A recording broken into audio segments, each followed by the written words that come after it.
Welcome those of you who are joining us online and those of you who are joining us here. For the people that are at the chapel, please be sure that you take a moment to be sure your cell phones have been turned off, not to disturb the sacred funeral ceremony. Chazan Stephen Storr from Congregation Beth Shalom will be officiating. Again, at the last and gentle reminder, please be sure your phones are off.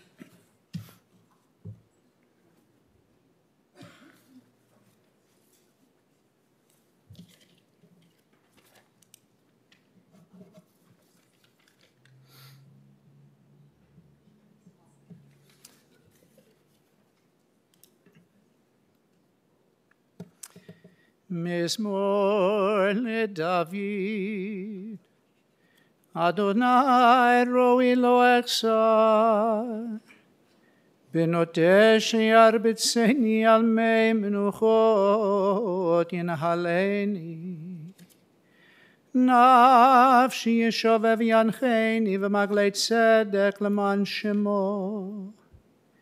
Kam kielech migets hamavet lo irara ki ata imadi. Shivtecha mishantecha hema yinachamuni. Taroch lefonai shulecha neged sorerai. Dishanta v'Hashem en roshi kosi rivaya. Aktov chesed yirdefuni kol yemei chayai, v'shaveti b'veit Adonai leorech yamim.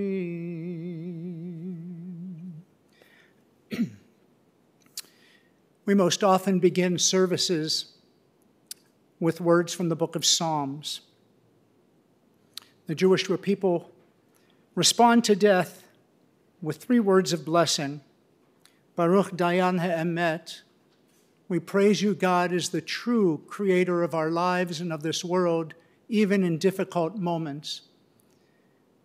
And it's to the words of the psalmists that we turn to at these times to help us through our sadness. The 23rd Psalm, which I just chanted, is familiar to many of us. I believe it might be in the booklet that you're holding. And if so, would you please read along with me? The Lord is my shepherd, I shall not want. He makes me to lie down in green pastures, and he leads me beside the still waters. He restores my soul. He guides me in straight paths for his name's sake. Yea, though I walk through the valley of the shadow of death, I will fear no evil, for thou art with me. Thy rod and thy staff, they comfort me. A table before me in the presence of mine enemies. Thou hast anointed my head with oil. Surely goodness and mercy shall follow me all the days of my life in the house of the Lord. Very often we read these psalms without giving deep thought to them. I just want to bring your attention to one sentence. And that is the one that reads, Yea, though I walk through the valley of the shadow of death, I fear no evil. It's this moment that I think the psalmist was speaking about, a moment of loss and sadness and depression when you in fact feel physically depressed and also feel that sense of inability to crawl out of the hole, to get out of the sadness, and to let that take possession of you in very spiritual and emotional ways. But the psalmist says we will get through that valley. How do we do that, though? The answer simply is time, faith, love, and support from a community that Don spent many years helping to build, many friendships in that time. And thus we turn and say, Baruch Dayan Ha'emet, God, you are the true judge. Even as we sometimes question our faith, and where is God? Why did God? But at the end of it, our Jewish people have always been asirei tikva. We've been prisoners of hope, and we believe for the goodness of our people as we continue to pray for the hostages and others still in Eretz Yisrael. So today, I hope that you will mourn, as is the right thing to do, but also to have hope and faith in your heart that the days to come will get easier. You will learn to walk through the valley, though you will never get over the loss. You as a family united will continue your lives as Dawn would want you to have continued.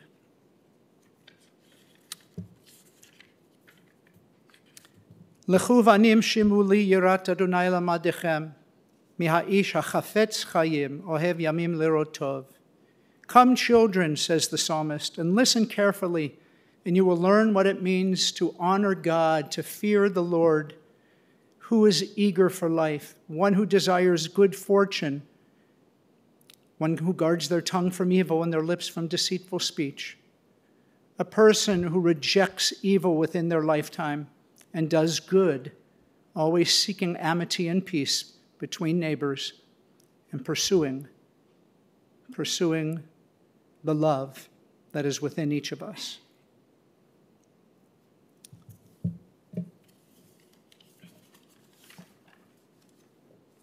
This week's Torah portion, Chayei Sarah, begins in a somewhat oxymoronic manner. The title of the parsha translates as the life of Sarah, while the narrative begins with the passing of the matriarch of our people. A lesson derived from this is that once someone does pass away, it is the impact of what they have done during their lifetime that remains most profound. Dawn's life may have ended in a mortal sense, but how he touched your lives and the lives of many people, especially out in the Morton Grove community, that is his enduring legacy. The story of Sarah is inscribed upon the parchments of the Torah, and Dawn's story is inscribed upon your hearts. This is the true essence, I believe, of the idea of eternal life. It's not only a spiritual existence, but how we forever remain in the hearts of those that we've touched in our lifetimes. For 64 years, you shared hearts, Marilyn. While family lore had it that the two of you were introduced by friends at a dance at the University of Illinois back in 1958, the truth, not found out until much more recently in your lives, was that Dawn and Marilyn, a.k.a. Donnie and Marie, met almost as soon as they could walk and talk.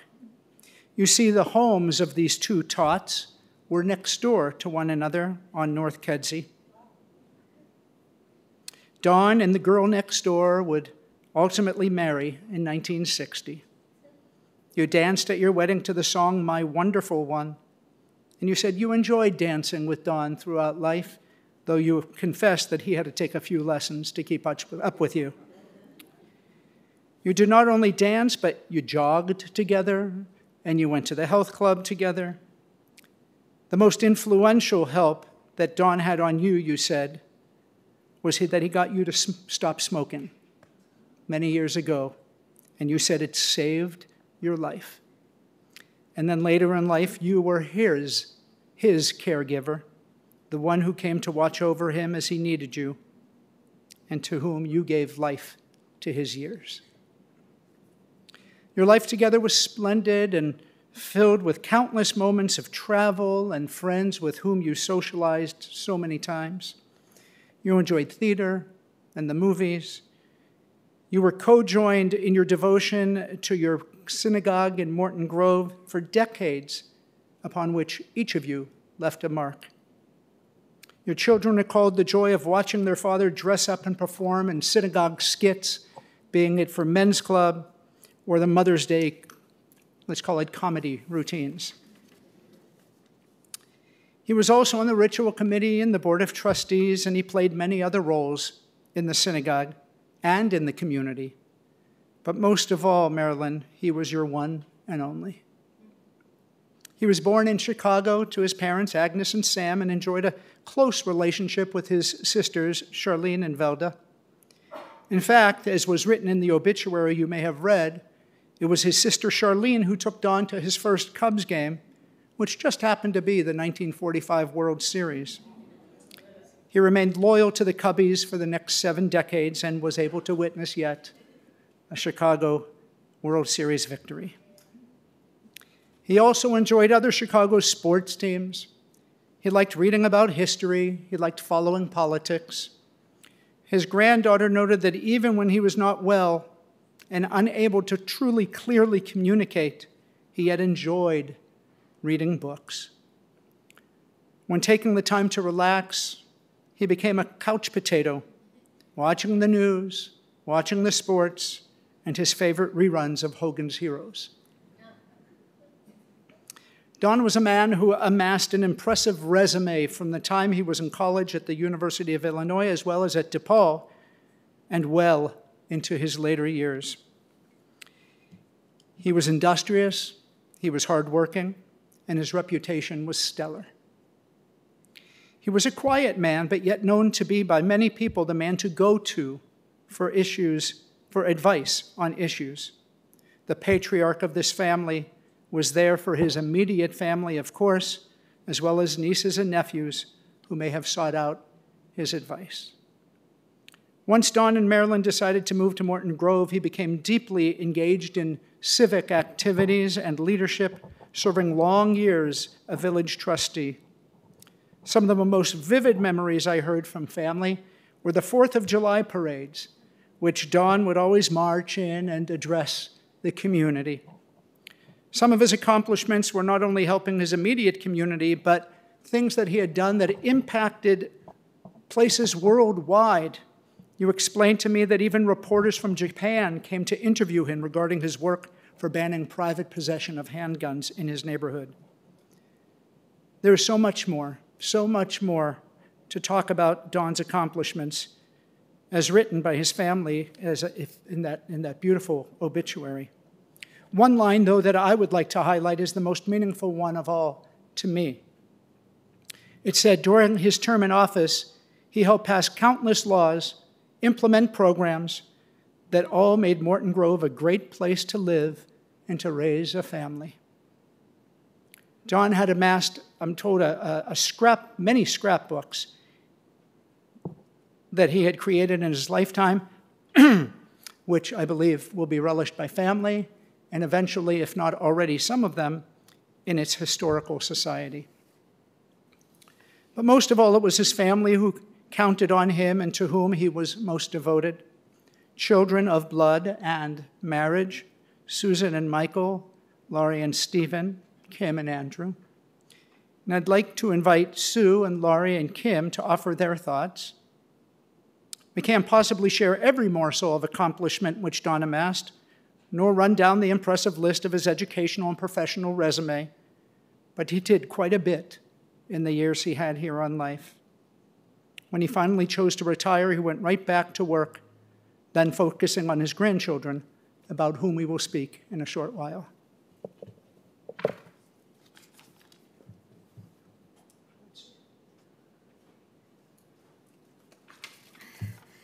Hi, everybody.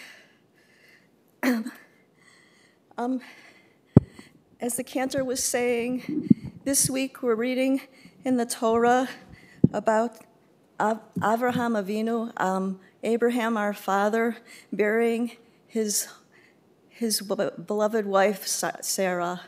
My son, Shua, who lives in Tel Aviv, pointed this out.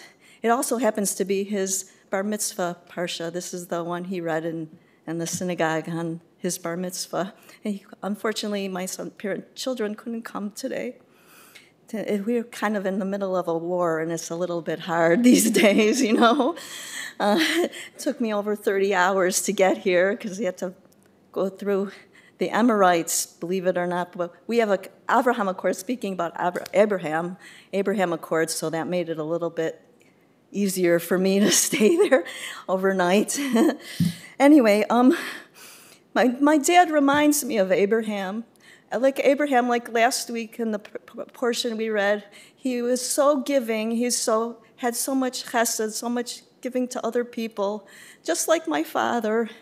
And I think it's a very appropriate time, and for him to come, to heaven. And I don't know if I'll get in trouble by this, but when my father was a trustee, people would come to him and ask him to help him with their parking tickets, and he didn't want to disappoint these people, but he also didn't want to break the law. So he paid the parking tickets out of his own money, believe it or not. And when their 25th anniversary, I think it was their 25th anniversary, they had this. There's a picture of it there. They had a roast for him in the Northwest Suburban, the Jewish congregation in Morton Grove. You remember? There's some people there. And my sisters and I, we did a skit. And I was playing my father. I know a roast is you kind of make fun of the people in a fun sort of way, Remember those days when they had roasts?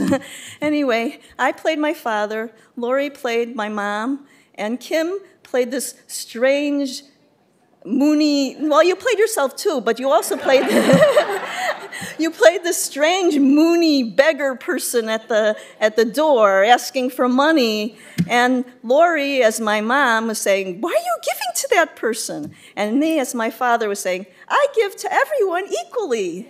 And that was my father with the cheekbones. I inherited his cheekbones. So they said that to me at work when I was showing his picture and telling everybody how they were so nice to me at work. Everybody was hugging me, and they understood me.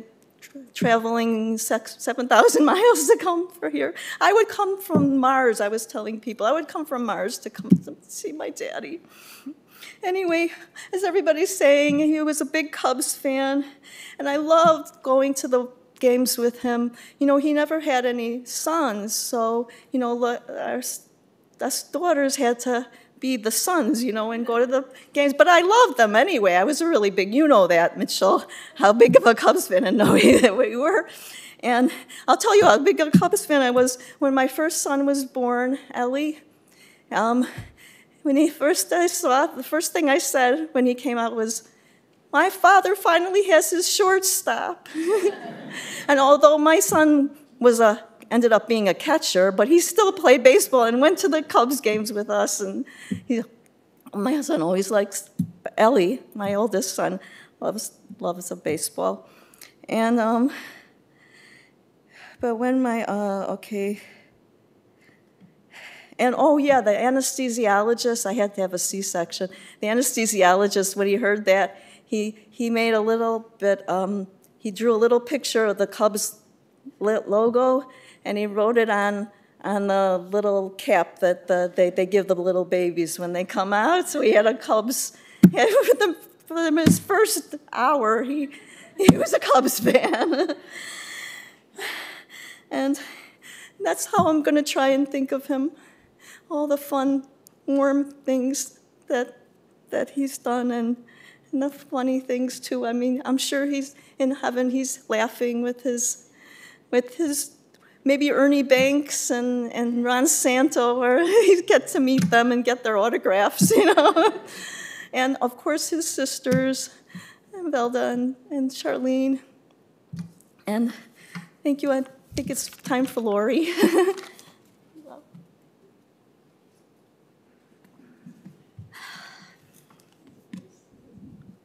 I had a nice life. That is what my father said on his 80th birthday. I had a nice life. Those words comfort me.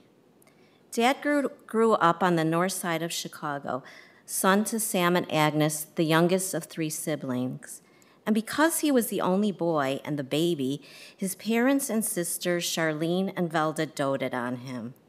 When he turned 5, they gave him a puppy that he named Prince. He loved and talked about Prinny up until his final days. Living on Kedzie Avenue in Chicago, he met lifelong friends, and strong bonds were created up until his passing. My dad had a personality that naturally attracted you to him. He was like a magnet. Friendly, outgoing, generous, a great listener, good advisor, and fun to be around. It didn't matter if you were young or old, you wanted to hang with him. He did not like moody at all and was always smiling and cheerful. My father was a zoology major down at the University of Illinois. It was there he met my mother, and they were married in 1960.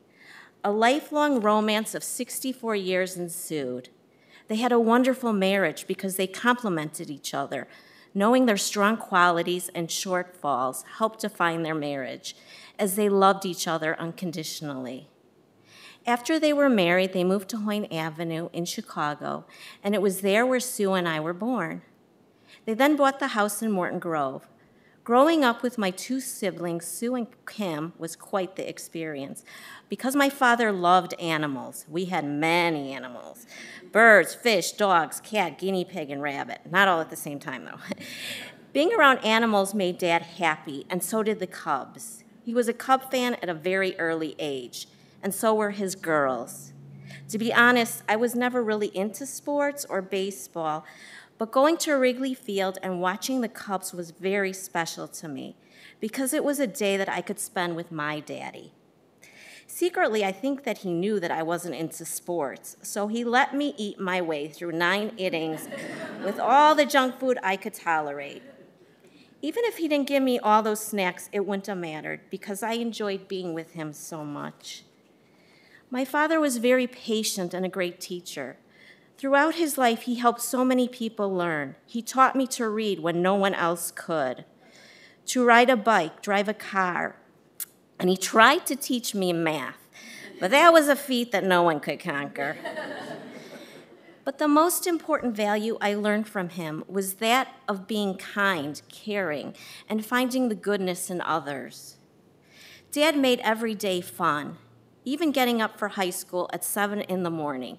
He would come and snooze in my room and march around the room, pretending to blow a bugle and sing, "It's time to get up, it's time to get up, it's time to get up in the morning." We would then throw our pillows at him, all in good fun. He had corny sayings like, "The king is home," "Don't talk to me, I'm on vacation," "Ooh, they got me," and "Lori Starr is best by far." When I had a problem, I would go to my dad for advice, knowing that he would give me rational and sound guidance. He made me feel safe because he was such a positive person. I felt that everything would be all right. Always emphasizing the positive side of any situation, I always felt better after talking to my father. Uncle Donnie was a role model for my cousins and great cousins too. He would take them on outings and make them feel special. He was very generous with his time and money and was a hard worker. He served as village trustee for 23 years and teacher and assistant principal for over 30. Some years he would work 2 or 3 jobs. He also gave money to so many organizations, some I don't even think were legit. He was Papa Donnie to all his grandchildren, Ellie, Josh, Becky, Ellie, Lindsay, Jesse, Haley, and Jake. He babysat them for countless hours, always there in a pinch if we needed him. They adored Papa Donnie. He was just so remarkable. And now it's time to say goodbye to Papa Donnie. Dad, Uncle Donnie, husband, and good friend, know that we will miss you. I will miss you every day. But I will remember how you impacted my life. I will remember your wonderful smile that I did not really recognize until your final days. The horrible disease you had took almost everything away from you but your beautiful smile. That smile reminded us of the amazing, caring, wonderful person that you were. Yes, Daddy, you did have a nice life.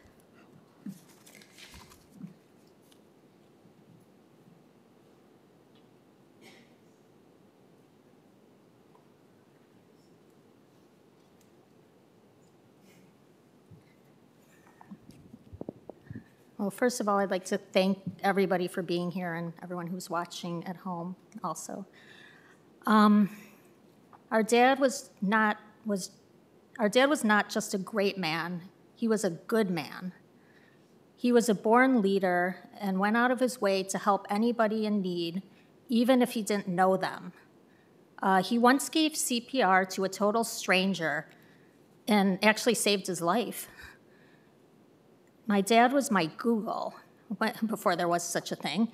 Whenever I had a question, I would call him, and he would have the answer without hesitation. He knew so much about such an extensive variety of topics. He was an amazing teacher who instilled in me the importance of kindness, generosity, honesty, integrity, and commitment. But he also taught me that some of the most important lessons could not always be taught in the classroom. Teaching and having his summers off for 35 years definitely had its perks. My earliest childhood memories were our family road trips all over the map. We went to Florida, Arizona, Arkansas, Texas, Nevada, California, New York, New England, Canada. Our trips were always an adventure, but he always typically had some kind of an educational theme to them, like going to see President Kennedy's boyhood home or going to see the Baseball Hall of Fame in Cooperstown. Dad would have everything meticulously planned out weeks in advance, but then once we hit the road, all bets were off. We'd always stumble upon some crazy adventure, like the 5 of us sleeping in this tiny little Chevy Citation in Vermont, or the time when my grandmother was out, she got locked in her hotel room. You remember that? And he actually climbed from our balcony to her balcony to go in and open the door from inside. He always stressed the importance of family, and these road trips definitely helped bring our family a lot closer together. Dad truly made Chevy Chase and vacation look like an amateur. Dad was always light years ahead of his time. Before there was Take Your Daughter to Work Day, he would bring me along with him to teach his students at Dirksen Elementary and treat me to lunch at Dapper's. I was only in junior high, but he would still allow me to work directly with his special needs students, and he showed me how he helped shape their lives firsthand. He would give each student his individual attention and treated them all with respect and dignity. I looked forward to these days with him all year long and learned to appreciate the importance of hard work and dedication. Dad instilled in me confidence at times when I did not have any confidence in myself. He always stressed the importance of education, and it was so amazing to see how his colleagues always respected and looked up to him. During campaign seasons, I spent many weekends with Dad knocking on doors in Precinct 111 and stuffing envelopes for his election. Even in the rain, he was still happy and genuinely enjoyed meeting all the people in his precinct. He knew mostly everyone by name, and some of them even invited him in for coffee. Everywhere I went in Morton Grove, people seemed to know my last name, and I received VIP treatment because of my dad. He was the only politician I knew who did not have enemies. At least I don't think he did. He turned his opponents into allies, and some of them became his biggest supporters. On election nights, I remember everyone at the Action Party headquarters cheering for my dad when he would come back to his precinct.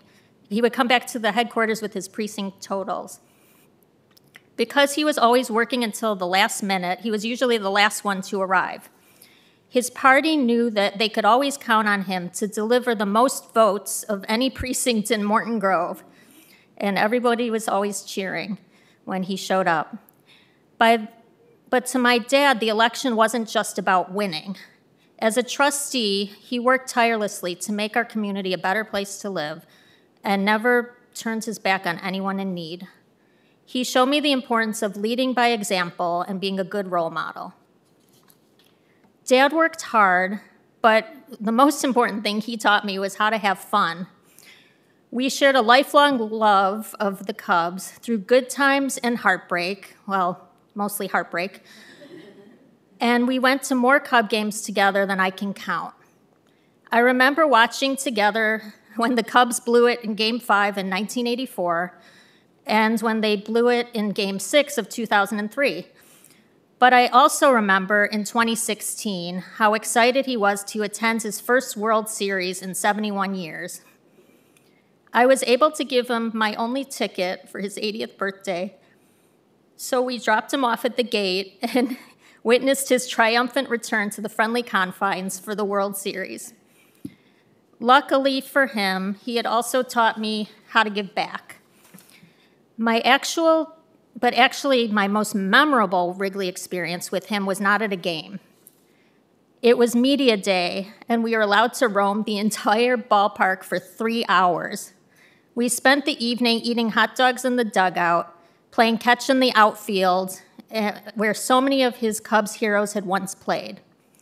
It was like the movie Field of Dreams.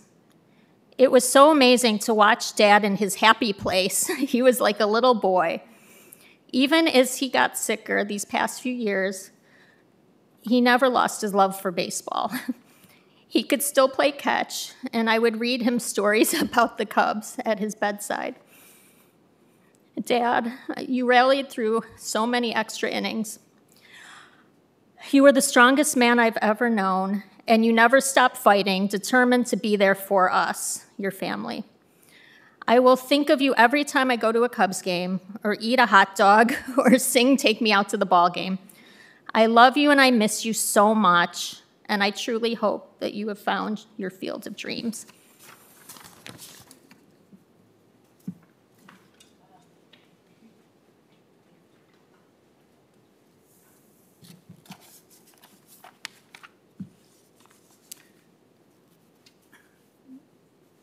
As mentioned, when Don finally chose to retire, he went right back to work, focusing on his grandchildren, proudly serving as their private Uber driver. Papa Donnie would often pick them up from school and take them to the Morton Grove movies or skating lessons or doctor's appointments or maybe even the zoo. It was even Papa Donnie who helped to bring home one of the family's new dogs. Being more engaged in their lives made him a happier man. You told me that one of his favorite songs was My Cup Runneth Over. And I believe with the addition of other grandchildren into the family's lives, with Franklin and Christo, his cup overflowed. As printed in his obituary, Papa Donnie was a fixture in their lives as he babysat and took them to outings, always there to watch and cheer them on at all of their special events. Countless memories must certainly be lodged in the minds of this generation of the family. Memories such as Chuck E. Cheese outings, Passover Seder with Papa Donnie leading and singing what must have felt like every song in the book. Lindsay made note of a special rendition of the Kiddush that he would offer. Becky recalled going to the Cubs games with him and how he lit up while keeping score in the program.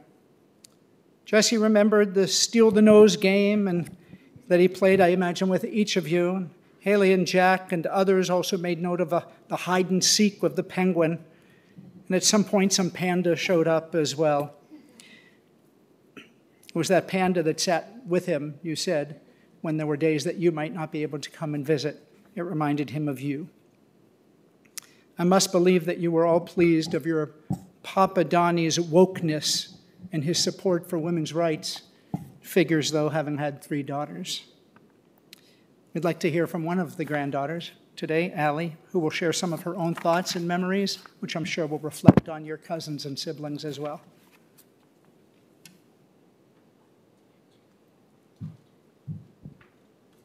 Hi. Losing Papa Donnie feels a bit like losing the North Star. He was a bright light that brought goodness into this world and was a shining example for everyone who knew him. I cannot begin to explain how proud I am to have had him as a grandfather.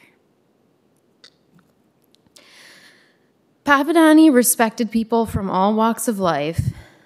I never heard him say a bad word about anyone except maybe the Cardinals. He was way ahead of his time politically and socially. When many of my friends would grumble about the strange things that their grandparents would say at Thanksgiving, I boasted that my grandparents kept holiday cards from the Obamas and Clintons on their fridge.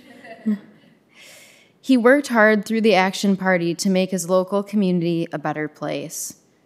My cousin Josh said of Papadani, he took his local civic duty very seriously, with humility, and showed how you can use politics to take care of your neighbors, their safety, and their well-being. I believe my cousin's sentiment is best exemplified in Papadani's work to ban handguns in Morton Grove. Despite receiving threats for this bold decision, he and other trustees pushed through the first municipal ordinance against handguns in the United States. And this part is because it's the librarian in me that had to get the direct quote here. But in 1981, he was quoted by the Christian Science Monitor as saying, "When guns are out of the house is safer. If what we did saves one life, it will have been worth it." This quotation speaks to me not only of his big heart, but of his convictions. Papadani was not just an inspiration, he was a loving and fun grandfather. One year, my sister Jess had a costume party for her birthday, and he came dressed up as a bandit with the hat and the mask, like the whole 9 yards. And whenever the kids pretended to shoot him with finger guns, he would fall to the floor dramatically and yell, "Ah, you got me." In quieter moments, he was the grandpa who greeted me with, "Hiya, dollface," and played gin with me in his kitchen. I will always cherish those moments. Remembering him will truly be a blessing. Though I will forever miss kissing his apple-y cheeks and seeing his big smile, I will continue to play gin with my husband, and I will aspire to bring joy and goodness into this world in his footsteps.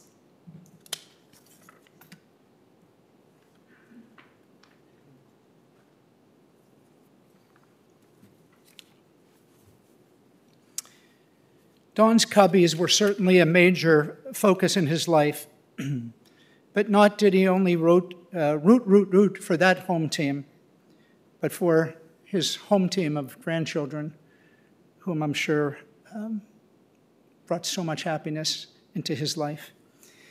Your Papa Donnie loved you all, maybe as much as chocolate. I can't be sure. I'm told it was his weak spot, his kryptonite, if you will.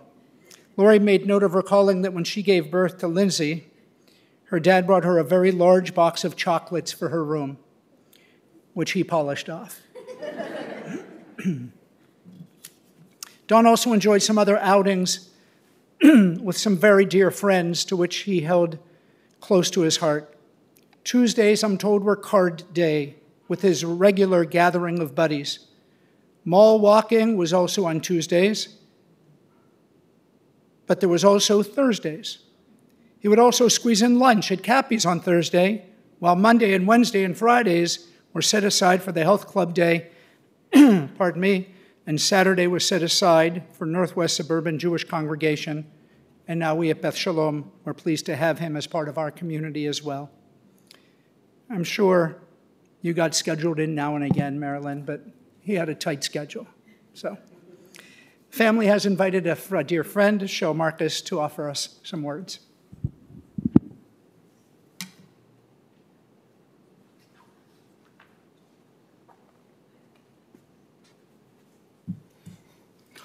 This is a tough act to follow when you hear such beautiful, beautiful words from the family. And I truly think of Don in a way that many of us think of people we've met in our lifetime.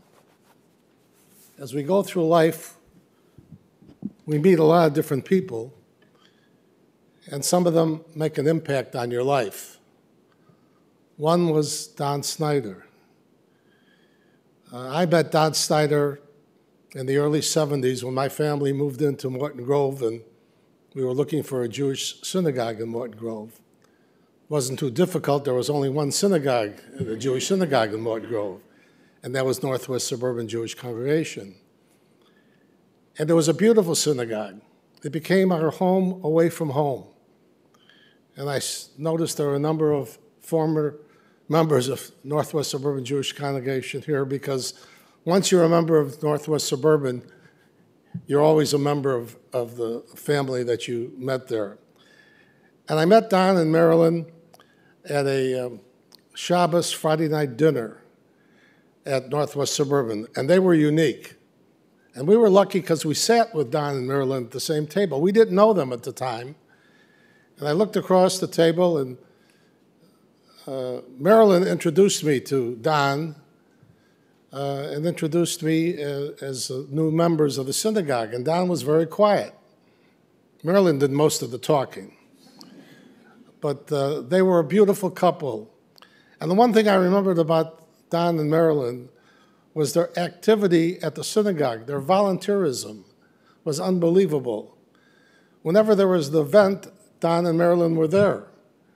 Whenever there was some kind of a necessary function, Don and Marilyn were there. When there was a need for somebody at the men's club or the sisterhood, it was Don and Marilyn. It was just amazing how many times when I went to the synagogue, I saw Don and Marilyn. One time at a minyan service, we didn't have enough people to have a minyan. You have to have 10. And I remember they said, call Don. And Don came over in a couple of minutes. That's when I found out they bought a house a few doors away from the synagogue. And they were very easily able to get to the synagogue. It was a wonderful relationship. And what I felt when I hear all these wonderful stories about Don is he was truly a role model in many respects of life. He touched so many people in his personal life, in his professional life, and in this community.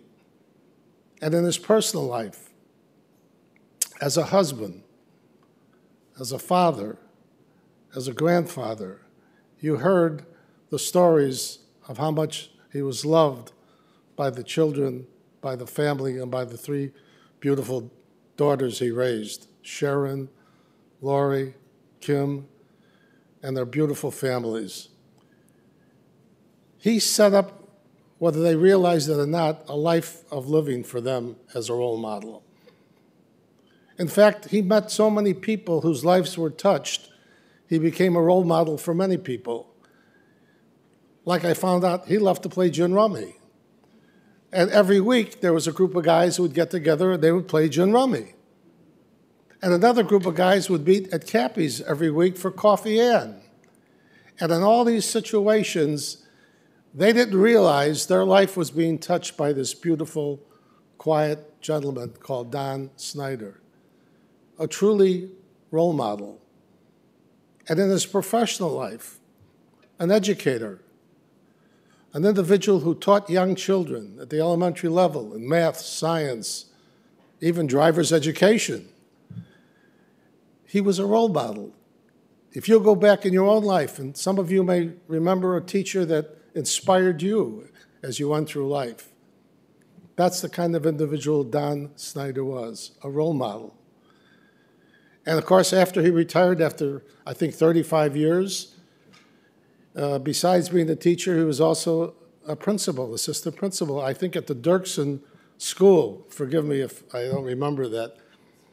But all of his colleagues loved him. The story I heard was they went to the administration when they were looking for a replacement, and they said, we'd like to have Don be the principal at the time. He touched their lives as a role model. And in the community of Morton Grove, I mean, I could not believe that this gentleman was a trustee for Morton Grove for 36 or 32 years. He was elected and reelected. The only politician I think that outdid him is a gentleman from Chicago called Sidney Yates, who ran for Congress for 40 years. And at the end, they could just put his picture up and he would get elected. I think that would be the case for Don. He gained the respect of all of his neighbors and the residents of the Morton Grove that year after year, when the election came up, he was the one they voted for. And they voted for the people that he supported because they knew if Don said they were okay, they were okay. And as you heard, he was the last person who would come in because every time he came in, they just cheered because they knew the numbers that he was going to get from his precinct were outstanding, and they always were, always were. So today, as I look across the room and see so many people who come here to pay their respects to the family, as a sad goodbye to Don, I'd like to look at this sign and say today is really a celebration of life. It was a wonderful life. He was a wonderful father, husband, and grandfather, and friend to so many people. And so it's not goodbye, because his legacy will live on through the pictures, through the memories, through the discussions that we're all going to have about him, because this is an individual who did good. You did good, Don. You got straight A on everything that you would be checking off on life. And the most important thing, it was my honor to call him my friend. Rest in peace.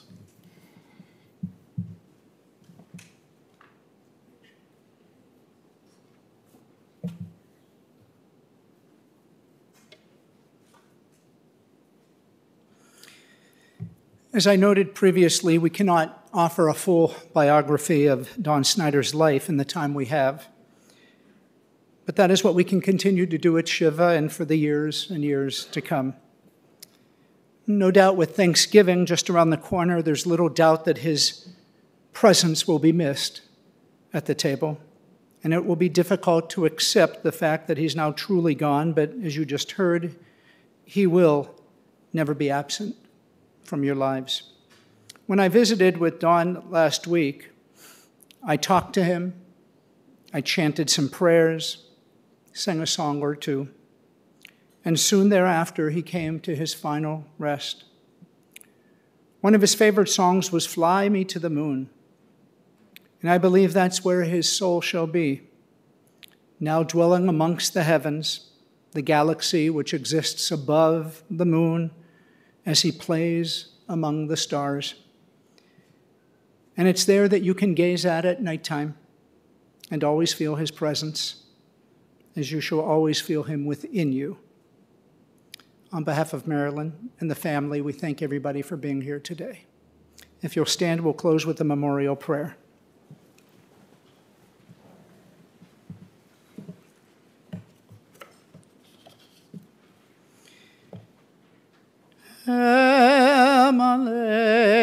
רחמים שוכן במרומים המצא מנוחה נכונה תחת כנפי השכינה במעלות קדושים וטהורים כזוהר הרקיע מזהירים את נשמת דוניאל בן שמואל ואסנה שהלך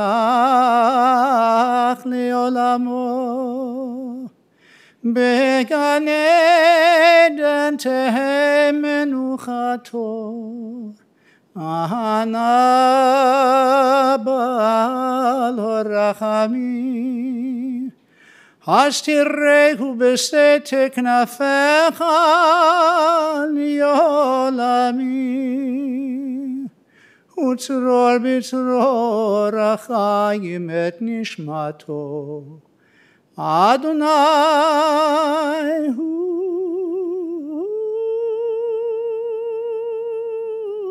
נחלתו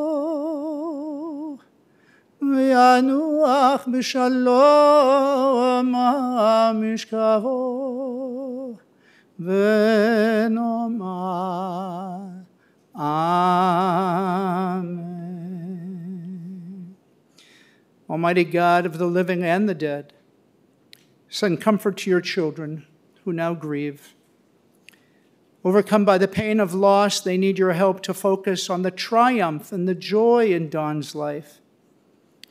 Help them to meet grief with courage, to face sorrow undaunted. Help them to treasure what is now their heritage because he so truly lived out his life. Should despair threaten or face falter, sustain us, Adonai, for you are our refuge and our strength, our present help in troubled times. May his soul find a perfect peace in your embrace. May the next time this family have reason to come together only be the sweetest of days. Amen.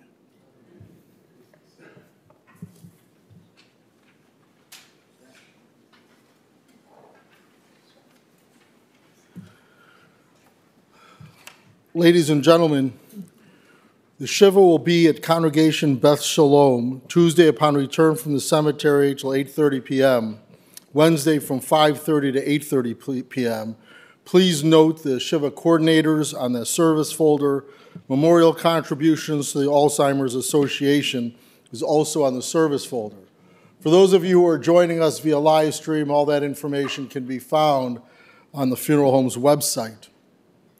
The interment service will be at 3 p.m. at West Lawn Cemetery. There will be no procession.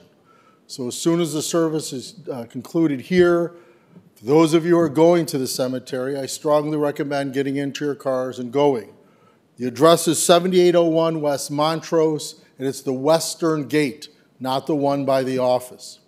At this time, I invite everyone to rise and stand in place as the pallbearers come forward and as we escort Don Sneider from the chapel to the hearse.